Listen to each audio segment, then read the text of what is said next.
জাতীয় পার্টির অনেকেই আছেন, আমরা জাতীয় পার্টির এখন হয়তো বা বাইরে আছি।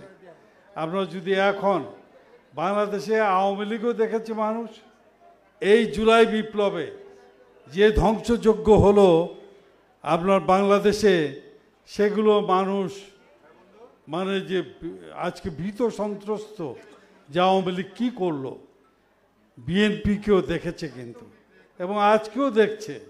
এই গত 2 দিন আগেও দেখছে আপনার ঢাকার শহরে পাথর নিক্ষেপ করে কীভাবে মানুষকে হত্যা করেছে।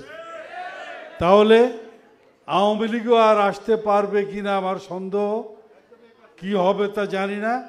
কিন্তু বিএনপিরও জনপ্রিয়তা আস্তে আস্তে নিচের দিকে যাচ্ছে।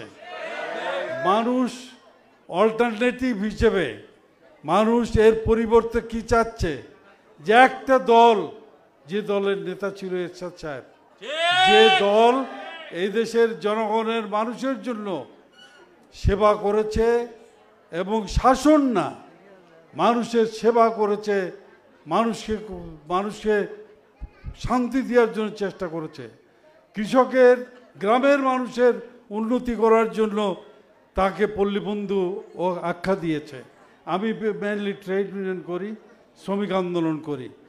আমার সঙ্গে আলাপ করে এবং অনেকের সঙ্গে আলাপ করে যে শ্রমিকদের ভালোবাসা তিনি দিয়েছেন, 2টি ইনক্রিমেন্ট, 2টি বোনাস, তারপর তার মজুরি বৃদ্ধি, চাকরির নিশ্চয়তা, অনেক কিছু দিয়েছেন। আজকেও শ্রমিক আন্দোলনে যারাই আছে তারা একসঙ্গে বসলে যে কাজই করুক, যে দলই করুক, তারা বলে যে এরশাদ সাহেবের আমলে শ্রমিকরা যা পেয়েছে আর কোনো কালে এত সুযোগ সুবিধা পায় নাই। তাহলে এই যে স্মরণ করে মানুষ, এই স্মরণ কিন্তু সর্বস্তরের মানুষের মাঝেই আছে।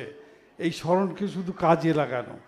আপনারা যদি এক হন, তাহলে আমরা যে যেখানে আছি আমরাও আপনাদের সঙ্গে একসঙ্গে হয়ে আপনার বিএনপি আওয়ামী লীগের অল্টারনেটিভ একটি শক্তি হিসেবে জাতীয় পার্টি দাঁড়াতে পারে এবং পল্লীবন্ধুদের সাথে দল ইনশাল্লাহ আবার রাষ্ট্রীয় ক্ষমতায় ফিরে আসবে, এই আশা পোষণ করেই আমি আপনাদের প্রতি, সকলের প্রতি শ্রদ্ধা নিবেদন করে আমার বক্তব্য এখানে শেষ করছি। আল্লাহ পল্লীবন্ধু এরশাদকে বেহেশত নসিব করুক এবং তার আত্মা শান্তি পাক, এই কামনা করেই আমি আমার বক্তব্য শেষ করছি। আসসালামু আলাইকুম।